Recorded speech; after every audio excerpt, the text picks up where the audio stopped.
Good morning friend, कैसे आप लोग? सब अच्छे होंगे। सभी को मेरी तरफ से राम राम, राधे राधे और सभी को वेलकम है मेरे YouTube channel the R B hour पे। तो आज का जो टॉपिक है वो है first week of January 2025 important current affairs for S B A clerk and S B A P O. ठीक है। तो आप लोग जब वीडियो स्टार्ट करेंगे तो प्लीज़ लाइक कर देना वीडियो को। अगर कोई मेरे यूट्यूब चैनल पर नया आया हो तो चैनल को सब्सक्राइब कर लेंगे आप लोग। ठीक है। धन्यवाद। वीडियो के लास्ट तक देखिएगा। इंपॉर्टेंट करंट अफेयर्स बात करेंगे इसमें। आपको RBI circular, schemes, national news, ये सारी बात करेंगे, अपॉइंटमेंट। ठीक है। जो एसबीआई क्लर्क के मद्देनजर देखा जाए तो उसके ही रिगार्डिंग से मैं बना रहा हूँ। ठीक है। और आपको मेरे नोट्स की क्वालिटी भी आपको थोड़ा सा आइडिया लगेगा कि मैं कैसे नोट्स बनाता हूँ। भले यूट्यूब पे कोई शेयर ना करता हो, ना बताता हूँ, बट मैं आपको शेयर कर रहा हूँ। ठीक है। तो पहला ही आरबीआई सर्कुलर है, सुनिएगा। आरबीआई का नया गाइडलाइंस है 2025 का। ठीक है।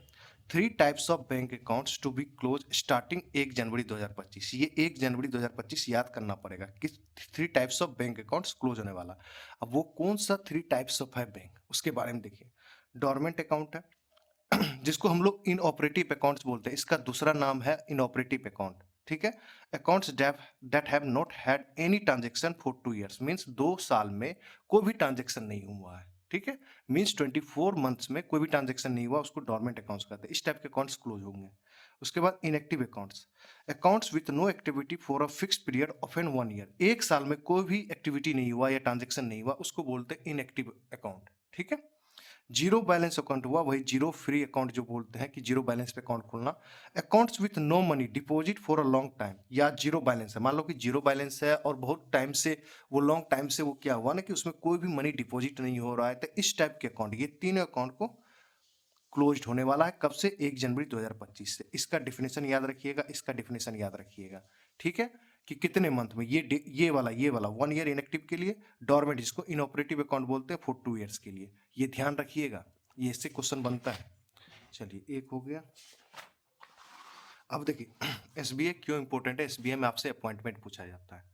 मनीष सिंघल जी क्या बने हैं? अपॉइंटेड हुए सेक्रेटरी जनरल ऑफ एसोचैम। ठीक है।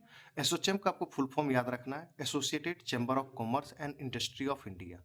किसको रिप्लेस करेंगे? दीपक सूजू को करेंगे। अब आइए एसोचैम के स्टैटिक फैक्ट्स के बारे में बात करते हैं। Established 1920, headquarter new Delhi, president कौन बने हैं? संजय नायर। ओके, इतना याद रखिएगा। अब दूसरा अपॉइंटमेंट भी वेरी वेरी इंपॉर्टेंट है। भुवनेश कुमार जी बने हैं appointed as new CEO of UIDAI, unique identification authority of India. ठीक है। इसका स्टेटिफैक्ट्स, यूआईडीएआई का 2016 स्टेब्लिश्ड है, हेडक्वार्टर दिल्ली। और भुवनेश जी किसको रिप्लेस करेंगे? अमित अग्रवाल जी को। क्यों? वाई? क्योंकि ये बन गए हैं, अपॉइंटेड हो गए हैं secretary of pharma industries and additional. अब ये भुवनेश जी क्या है? एडिशनल सेक्रेटरी हैं MeitY, ministry of electronics and information technology के सेक्रेटरी भी हैं। ठीक है। तो आपको भुवनेश कुमार जी के बारे में सारा डिटेल्स मिली है। ठीक है। अब आइए, एक आरबीआई सर्कुलर फिर से आ गया। ये रिपोर्ट है, ध्यान से सुनिएगा। ये रिपोर्ट है, ये बढ़िया चीज है। ये डेटा वाला क्वेश्चन है, एसबीआई क्लर्क एसबीआई पीओ का फेवरेट क्वेश्चन है। ठीक है। देखिए, मैं ऊपर में लिखता हूँ ना जब भी मैं नोट्स बनाता हूँ, इसीलिए मैं बोलता हूँ कि आपको टेलीग्राम पे फ्री ऑफ कॉस्ट वाले ग्रुप पे भी जुड़ना चाहिए। अगर पेड पे हो तो तब तो मजे ही मजे हैं। RBI circular 100%। आरबीआई का रिपोर्ट है trends and progress of banking in India 2023-24। ठीक है। फाइनेंशियल 2023-24 की बात हो रहा है। About banking sector performance in the financial year 2023-24। ठीक है। अब देखिए, पहला जो बोल रहा है कि इसमें हुआ क्या। Banks profitability rose for sixth consecutive year in 2023-24, मतलब फाइनेंशियल ईयर में, and continue to rise in H1 का मतलब हाफ ईयर ऑफ 2024-25। 2024 में with the return of asset at 1.4%। ये याद रखना पड़ेगा, कितना है return of asset? 1.4%। And return of equity at 14.6%। ये दोनों याद रखा। अब पूछोगे कि रिटर्न ऑफ एसेट क्या होता है। ये बैंक का जो एसेट होता है ना, जिसपे वो प्रॉफिट कमाता है, वो होता है रिटर्न ऑफ एसेट। ये रिटर्न ऑफ इक्विटी हो गया कि शेयर होल्डिंग को कितना प्रॉफिट हो रहा है और शेयर होल्डर्स कितना आ रहे हैं। ठीक है। शेयर होल्डर को कितना प्रॉफिट हो रहा है और शेयर होल्डर कितना आ रहा था। आप समझिए, रिटर्न ऑफ एसेट होता है कि बैंक जिस एसेट पे प्रॉफिट कमाता हो वो। जितना रिटर्न ऑफ एसेट होगा बैंक के लिए उतना बढ़िया है मेरे दोस्त। रिटर्न ऑन इक्विटी ये हो गया आपका शेयर होल्डर के बारे में है कि शेयर होल्डर को कितना प्रॉफिट मिला। तो ये सिनेरियो है। ओके, तो समझ गए। अब ये क्या क्या हुआ है, आप की पॉइंट समझेंगे। Key point from the report. Asset quality of banks मतलब एनपीए के बारे में होगा। The gross NPA ratio of Indian banks has fallen to 12 year low of 2.5%। ये याद रखिएगा, जब ये रिपोर्ट पूछा जाए तो बोलेगा कि इस रिपोर्ट के अनुसार ग्रॉस एनपीए कितना है इंडियन बैंक्स का। इंडियन बैंक्स का मतलब सारे बैंक्स, इंडियन बैंक का, जो इंडियन में आपको प्राइवेट है, पब्लिक है, जो भी है, ठीक है। ऑफ सितंबर 2024 का डेटा है। द लोवेस्ट सिंस 2012, मतलब 2012 जो से सबसे ज्यादा कम है ये 2.5%। अब देखिए प्रोजेक्शन भी किया गया कि कितना हमें एनपीए टारगेट रखना चाहिए। द ग्रॉस बैड लोन, जो एनपीए को ही बैड लोन्स बोलते हैं, ratio could rise to 3% by March 2024, मतलब बढ़ भी सकता है, मतलब 2.5 से ये बढ़ जाएगा 3% by March 2026। Under a baseline scenario in high risk scenario it could be reach up to 5.3%। अगर सिनेरियो कुछ चेंज हुआ, मान लो कि कोविड वगैरह आ गए या मंदी वगैरह आ गया, कुछ भी हो गया, तो ये बढ़ के कितना हो सकता है, इतना तक हो सकता है 5.3%, बट 3% बाय मार्च 2026 तक, ये टारगेट याद रखिएगा। ओके। अब आइए capital adequacy ratio, strong capital adequacy. The capital to risk weighted asset ratio CRAR, ये फुल फॉर्म याद रखिएगा, कभी कभी पूछ लेते हैं कि ए का मीनिंग बता दो या आर का मीनिंग बता दो, फर्स्ट आर का मीनिंग बता दो या लास्ट कार का। Of Indian bank stood at 16.8% है, मतलब बहुत बढ़िया सिचुएशन में है। As of September 24 significantly higher than regular minimum of 9%, मतलब जो बेसल का रूल है ने जो बनाया था कि आरबीआई को दिया था कि आपको अपना सीआरआर कितना मेहनत करना चाहिए, तो बैंक और आरआरबी के लिए 9% था, याद रखिए ये 9% था, बट इससे ज्यादा कितना है 16.8%। अब देखिए जितना कैपिटल एडुकेसी रेशियो होगा उतना बैंक स्ट्रॉन्ग होगा, ठीक है, समझ गए। नेट प्रॉफिट देखिए increase by 32.8% to 3,49,603 crore during the financial 23-24, ये था प्रॉफिट, ठीक है। ओके।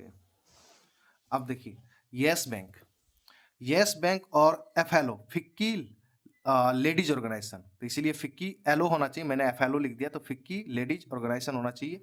दोनों ने मिलकर क्या लॉन्च किया Yes Power Her Up. Yes Power, अब पावर में ये POWER नहीं है, POWHER है, ध्यान रखिएगा। Hub to promote women's entrepreneurs, ठीक है। अब देखिए स्मॉल मीडियम इंटरप्राइजेस लोन कितना मिलेगा इसमें, waiving of 50% processing fee for members of the FICCI FLO, जो इनके मेंबर हैं उनको 50% का वेव मिलेगा, छूट मिलेगा। Investment solution, beneficiary will be able to trade maximum 1.5 crore at zero brokerage for 60 days with Yes Securities, ठीक है। ये आपको बस डेटा याद रखना है, ठीक है, बट आपको याद रखना है कि यस बैंक और फिक्की लेडीज ऑर्गेनाइजेशन ने क्या मिलके यस पावर हब, ठीक है, ये याद रखना है। अब आइए फिर से डेटाबेस क्वेश्चन है, इस टाइप के डेटा आपको एसबीआई क्लर्क, एसबीआई पीओ पूछेगा, इग्नोर मत कीजिएगा। अब है India's coffee export surge to record high in financial year 2023-24, ठीक है। अभी 2024-25 खत्म होगा आपको मार्च में, ठीक है, तो ये डेटा आपको दे रहा है 2023-24 का, ठीक है। Achieving a record 1.14 billion between April 2023 to November 2024, मतलब अभी खत्म भी नहीं हुआ है, बट आपको दे रहा है कि अप्रैल नवंबर 2024 तक कितना हमने अचीविंग कर लिया है, 1.14 बिलियन डॉलर का, ठीक है, कॉफी एक्सपोर्ट में। The growth has fuelled bye rising global demand for robusta coffee. अब देखो डिमांड है, देखो कॉफी का भी वैरायटी होता है, तो यहाँ पे हमें इंडिया में जो इसका जो डिमांड है रोबस्टा कॉफी, मतलब वर्ल्ड में जो डिमांड है ना, रोबस्टा कॉफी का ज्यादा डिमांड है। And supply chain challenges faced by major coffee production nation like Brazil and Vietnam. अब देखो पहले तो ये दोनों था, इसको ना टप गया है, ब्राजील वियतनाम में क्या हुआ कि सप्लाई चेन फेस कर गया, मतलब वहां पे पहुंचा नहीं पा रहा था आइटम वगैरह, तो ये दोनों को प्रॉब्लम्स होगी, जिससे कि भारत ने ग्रोथ मार दिया यहाँ पे। अब देखो total exports in financial 2023-24 1.28 billion. आप सब कहोगे कि यहाँ पे 1.14 बिलियन हुआ था, तो ये अप्रैल 2023 से नवंबर 2024 के बीच का है मेरे दोस्त। अब ये सिर्फ टोटल एक्सपोर्ट्स किया है 2023 और 24 में 1.28 बिलियन, ठीक है, डेटा ध्यान से सुनिएगा,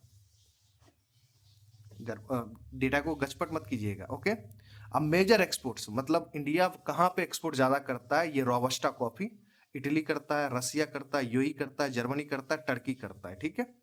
अब स्टैटिक्स फैक्ट्स, जो मुझे लगता है कि एग्जाम में अब यहीं से क्वेश्चन पूछता है, लार्जेस्ट कॉफी ग्रोवर है ब्राजील, इंडिया का रैंक है 8वां प्रोड्यूस करने में, कॉफी प्रोड्यूस बाय इंडिया दो टाइप का प्रोड्यूस करता है, जिसमें है अराबिका एंड रोबस्टा। रोबस्टा सबसे ज्यादा करता है 72%। फिफ्थ रैंक है, फर्स्ट पे वियतनाम, मतलब रोबस्टा प्रोड्यूस करने में फर्स्ट रैंक है वियतनाम का, जो ऊपर में चर्चा हुआ था, जिनकी सप्लाई चेन खराब हो गई थी, और रोबस्टा प्रोड्यूस करने में भारत करेंगे फिफ्थ। अब वैसे ओवरऑल कॉफी के प्रोड्यूस करने में भारत का रैंक 8वां, और ओवरऑल प्रोड्यूस करने में वर्ल्ड में सबसे जो ज्यादा है वो ब्राजील है। ठीक है, अभी नहीं हुआ, अभी और स्टेटिक्स है, अभी तो सुनिएगा, अब स्टेट्स भी तो है। Top 3 coffee producing states India, first पे कर्नाटका 71%, सेकेंड केरला 20%, थर्ड है तमिलनाडु 5%। ये है इंपॉर्टेंट, आपको करना पड़ेगा याद मेरे दोस्त।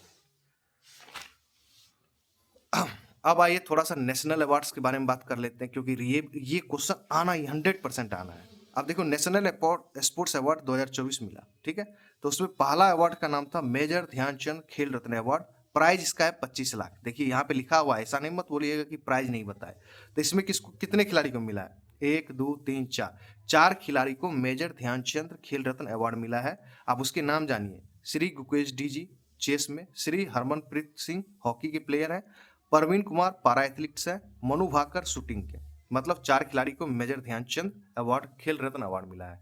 अब आइए अर्जुना अवार्ड, ठीक है, इसका प्राइस कितना है? 15 लाख है। अर्जुना अवार्ड 15 लाख किसको मिला है? ज्योति याराराजी अनुरानी को, जो एथलेटिक्स है। नीतू सॉटी, एक ही नाम है, याद रखिएगा, नीतू सॉटी बॉक्सिंग है। नहीं, नीतू अलग है, स्वाति अलग है, ठीक है। इसको मिला है बॉक्सिंग में। वंतिका अग्रवाल चेस में मिला है।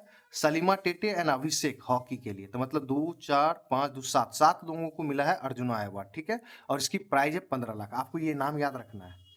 और नहीं, 7 लाख नहीं, सॉरी, और लोग हैं, और लोग हैं, sorry sorry sorry. Manisha Ramdas para badminton, Kapil Parmar para judo, Mona Agarwal and Rubina Francis para shooting, Swapnil Suresh Kusale shooting, Abhay Singh squash. But आप ये ऊपर वाला नाम याद रखना और ये अवार्ड याद रखना, ठीक है मेरे दोस्त, 15 लाख। अब ये अर्जुना अवार्ड्स लाइफ टाइम, अगर आपको लिख के अर्जुना अवार्ड लाइफ टाइम दे तो ये दूसरा अवार्ड हुआ है, ठीक है। सुचा सिंह को मिला है एथलेटिक्स के लिए, और मुरलीकांत राजा राम पेटकर को मिला है पारा स्विमिंग के लिए, ठीक है, ये याद रखना। अब आइए Dronacharya award for coaches.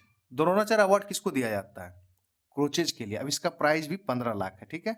Regular category में आप देखिए, सुभाष राणा जी पारा शूटिंग है, दीपाली देशपांडे जी शूटिंग के लिए है, संदीप सांगवान जी हॉकी के लिए। अब लाइफ टाइम कैटेगरी, रेगुलर और लाइफ टाइम दो डिफरेंट है इसी में, द्रोणाचार्य में। तो S Muralidharan badminton, Armando Angelo Colaco football के लिए, ठीक है। तो आपको ये पढ़ना पड़ेगा, ये प्राइस पढ़ना पड़ेगा, नाम पढ़ना पड़ेगा, ओके। अब एक क्वेश्चन है थोड़ा सा ये हटके है। Punjab becomes 5th state to provide 100% pipeline supply to rural households. मतलब वही हर घर जल नल वाला सिस्टम है कि 100% पाइपलाइन दे दिया गया हर एक घर, हर एक जगह। अदर 4 स्टेट कौन है? तेलंगाना है, मिजोरम है, हिमाचल प्रदेश है, गुजरात है। मतलब फर्स्ट, सेकेंड, थर्ड, फोर्थ और फिफ्थ पंजाब हो गया है। बस ये याद रखना है आपको। अब एक और अपॉइंटमेंट है, अब अपॉइंटमेंट पे बात करते हैं। Sanjeev Ranjan appointed as secretary general of IORA। क्यों इंपॉर्टेंट है मैं बता रहा हूँ। इंडियन ओशन रिम एसोसिएशन, इसका हेडक्वार्टर कहाँ है? एवेने मॉरिशस में है। और ये कितने साल के लिए बने हैं अपॉइंटमेंट? 3 साल के। रिप्लेस किसको करेंगे? सलमान अल फारसी को, जो इंडोनेशिया, ये भी याद रखना पड़ेगा। अब देखिए स्टैटिक फैक्ट्स करते हैं IORA के बारे में। स्टैब्लिश 1997 में। टोटल मेंबर्स कितने हैं? 23। हेडक्वार्टर कहाँ है? Ebene Mauritius. एक्स्ट्रा पॉइंट समझिए, India will take over the chairmanship from Sri Lanka for the 2025-27 के लिए, ठीक है। 2025-26, 26-27 के लिए याद रखिएगा। 2025 पूरे साल, 2026-2027, इसलिए 3 साल के लिए अपॉइंटमेंट हुआ। India will take over the chairmanship from Sri Lanka. पहले श्रीलंका के पास था, जिससे हमने छीन लिया, ये मतलब छीन क्या लिया, मिल गया, ठीक है। चेयरमैनशिप कौन करेगा और कौन सेक्रेटरी जनरल हो गए वो अलग चीज है। बट हम अभी 2 साल के लिए 2025-26, 2026-27 के लिए हमें चेयरमैनशिप भी मिल गया है IORA का। जो भी मीटिंग वगैरह होगा वो इंडिया में ही होगा, ठीक है। अब एक और RBI सर्कुलर है, ये भी देख लीजिए। RBI इंट्रोड्यूसेस नेम लुकअप, ये याद रखना है, नेम लुकअप फॉर नेफ्ट और RTGS। NEFT national electronic fund transfer real time gross settlement, ठीक है। जैसे नेम लुकअप का मतलब क्या होता है? जब आप UPI पे पैसे भेजते हैं तो जैसे ही नंबर डालते तो नाम आ जाता है ना, फ्रॉड होने की संभावना नहीं है ना। तो ऐसे ही नेफ्ट और आरटीजीएस में ये सिस्टम नहीं था, अब वही सिस्टम दे दिया गया है, नेम लुकअप कर दिया है कि आप जैसे ही नेफ्ट और आरटीजीएस के थ्रू मनी भेजेंगे या नंबर डालेंगे या कुछ भी अकाउंट डिटेल्स डालेंगे तो वो पूरा सब चीज आ जाएगा, ठीक है। The feature similar to UPI and IMPS will allow remittance to verify the beneficiary's name before initiating transaction। ये सिनेरियो था। NPCA will develop its system and banks must implement it by 1 April 2025। और bank को implement करना है 1 April 2025। Question ये भी पूछ सकता है कि आरबीआई ने जो नेम लुकअप लॉन्च किया है वो बैंक्स को कब तक इम्प्लीमेंट करना चाहिए? 1 अप्रैल 2025। छोटी छोटी माइन्यूट डिटेल्स पे ध्यान देना मेरे दोस्त, इसलिए बोल रहा कि सब। अब ये एक एसबीआई का न्यूज है, बढ़िया न्यूज है ये। देखिए एसबीआई कलर कर्फ्यू का एग्जाम दे रहा हो तो एसबीआई का न्यूज इग्नोर मत करना, ठीक है। State Bank of India enhances NRI account, NRI non resident India account. इसके अंदर 3 अकाउंट होता है। वो कौन सा होता है? एनआरओ अकाउंट होता है, एनआरई अकाउंट होता है, एफसीएनआर अकाउंट होता है, ठीक है। Opening with tab based digital onboarding. अब टैब बेस्ड डिजिटल ऑनबोर्डिंग किसके द्वारा लॉन्च किया गया है? एसबीआई के। किसके लिए? एनआरआई अकाउंट के, ठीक है। अब मीन्स क्या होता है ये टैब बेस्ड का मीन्स क्या होता है? The tab based banking facility usually means to open bank account without visiting the bank. अब एनआरआई है, विदेश में रहता है वो, बैंक ब्रांच तो विजिट नहीं कर सकता, इसीलिए लेकर आया। This initiative launch on 2 January 2025 aims to eliminate physical paper work. Simple सा है, कोई ज्यादा इसमें वो ज्यादा नहीं करना है, ठीक है। अब आइए एक मिशन है या इसको कह सकते हैं एक स्कीम है। मिशन मौसम लॉन्च किया गया है, enhancing weather and climate resilience for India. Approved in September 2024 में ये अप्रूव्ड हुआ था, ठीक है। लीड में कौन करेंगे, मतलब इसका कर्ता धर्ता कौन है? Ministry of earth science. ये याद रखिएगा मेरे दोस्त, कभी कभी ये मिनिस्ट्री बेस्ड क्वेश्चन आप सुनते होंगे एग्जाम में, मिनिस्ट्री बेस्ड आता है तो यही है। कितना टोटल खर्च होगा? 2000 करोड़। पीरियड 2 ईयर के लिए। एम क्या है? To make India weather ready and climate smart. ये 2 नाम याद रखिएगा, to make India weather ready and climate complying with the international standard by 2026। मतलब इंटरनेशनल स्टैंडर्ड को मेंटेन करना है, ठीक है, सिंपल सा। अब अभी खत्म नहीं हुआ, अभी मैं बताऊंगा कहां से क्वेश्चंस पूछ सकते हैं, अभी घबराने की जरूरत नहीं है। अब इसको डेवलप इंप्लीमेंट कौन करेगा? इंडिया मेट्रोलॉजिकल डिपार्टमेंट करेगा, आईएमडी करेगा, national centre for medium range wealth forecasting करेगा और Indian institute of tropical metrology IITM करेगा। अब टारगेट्स क्या है ये इंपॉर्टेंट है, ये क्वेश्चन आपसे पूछेगा मिशन मोशन में टारगेट क्या है। टू सेटअप, कितना सेटअप किया जाएगा? 50 डॉपलर वेदर रडार्स किया जाएगा, 60 रेडियो विंड स्टेशन, 100 डिस्ड्रोमीटर्स किया जाएगा एंड 10 विंड प्रोफाइलर्स किया जाएगा, 50 रेडियोमीटर्स किया जाएगा, 1 अर्बन टेस्ट बेड किया जाएगा, 1 प्रोसेस टेस्ट बेड होगा, 1 ओशियन रिसर्च स्टेशन होगा, 10 मरीन ऑटोमेटिक वेदर स्टेशन। देखो नाम तो नहीं पूछेगा बट एक दुक्का नाम पूछ सकता है, बट इसमें पूछेगा कि टारगेट्स में कितने चीजें हैं। 1 है, 2 है, 3 है, 4 है, 5 है, 6 है, 7 है, 8 है, 9 9 थिंग्स पे काम होगा, टारगेट्स होगा, ठीक है। अब आइए एक और स्कीम है प्रधानमंत्री फसल बीमा योजना के बारे में। कैबिनेट अप्रूव कर दिया है कि मॉडिफिकेशन या एडिशन ऑफ द फीचर्स या प्रोविजन इन द प्रधानमंत्री फसल बीमा योजना। अब इसका अदर नेम भी है, restructured weather based crop insurance scheme, ठीक है, इसको याद रखिएगा, ठीक है। टिल 2025-26 मींस 31 मार्च 2026 तक क्या है? With an overall outlay 69,515.71 crore from 2021-22 to 2025-26, ये याद रखिएगा। द कैबिनेट ऑल्सो अप्रूव्स, ये इंपॉर्टेंट है ये वाला point, creation of FIAT with a corpus of 824.77 crore. FIAT का मतलब होता है fund for innovation and technology, ये फुल फॉर्म याद रखिएगा, इसी के अंदर लाया गया है। अब यही फंड कैसे यूज होगा? देखिए, the fund will be utilised toward funding technology initiative under the scheme namely YESTECH, yield estimation system using technology. अब ये भी फुल फॉर्म याद रखना पड़ेगा, मतलब काम बढ़ गया आपके लिए। WINDS weather information and network data system, मतलब आपको FIT का फुल फॉर्म, ये इसके अंदर जो फंड है उसको ये कैसे यूटिलाइज करेगा, येस्टेक का फुल फॉर्म, विंड्स का फुल फॉर्म, ठीक है मेरे दोस्तों, मुझे लगता है कि समझ रहे हो। जनवरी वेरी वेरी इंपॉर्टेंट है मेरे दोस्त, बार बार बोल रहा हूँ कि गजब के क्वेश्चंस बनेंगे। अब आइए एक कमेटी के बारे में बात कर लेते हैं। Government forms a committee to update wholesale price index base year. Committee will revise the base year of the WPI फ्रॉम 2011 से 2022-23 रखने की बात हो रही है, मतलब ये बेस ईयर बनाने की चर्चा हो रही है, ठीक है। मेंबर्स कितने हैं? 18 हैं। चेयर्ड कौन करेंगे? प्रोफेसर रमेश चंद जी, अब मेंबर ऑफ नीति आयोग हैं ये। सबमिशन कब करना है? Final report submitted with in 18 months, 18 months में इसको रिपोर्ट सबमिट करना है। अब extra information, the last revision of the WPI occurred in 2015, updating the base year from 2004-5, पहले 2004-5 था, 2015 में इसको फिर से अपडेट करके 2011-12 हो गया। तो ये इंपॉर्टेंट है मेरे दोस्त, ठीक है। रमेश चंद जी है, 18 मेंबर है। अब आइए, ये न्यूज थोड़ा सा डिफिकल्ट है, मैं समझा देता हूँ क्या है। आपको लगेगा देखो पढ़ोगे तो आपको समझ नहीं आएगा।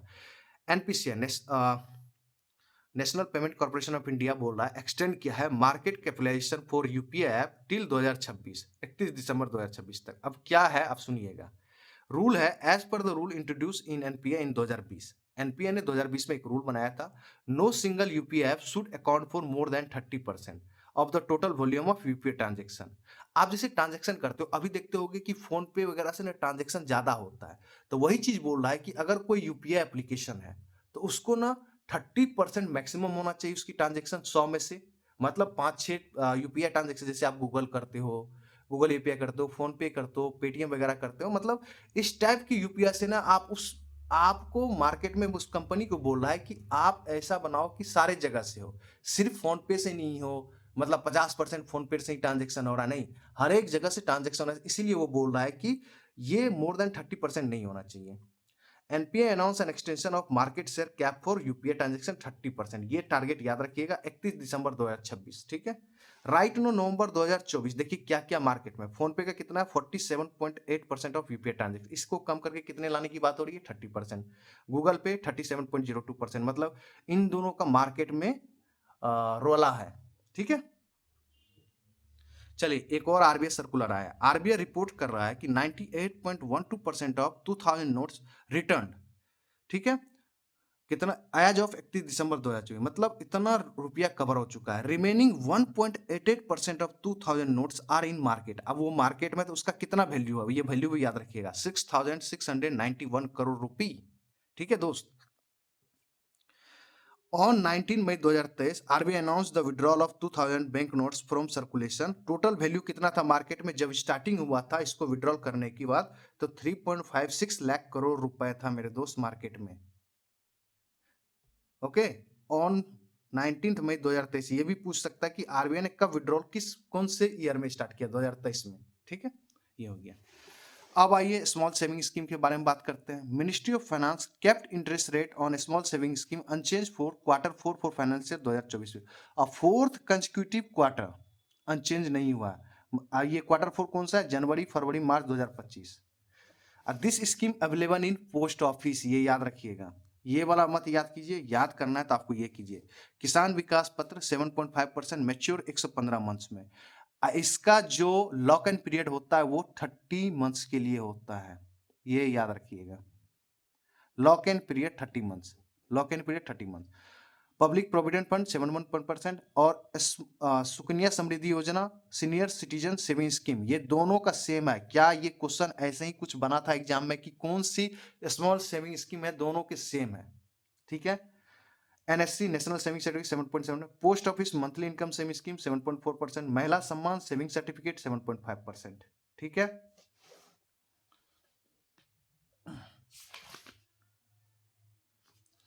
चलिए एक चीज बता देता हूँ, ज्यादा नहीं लूंगा।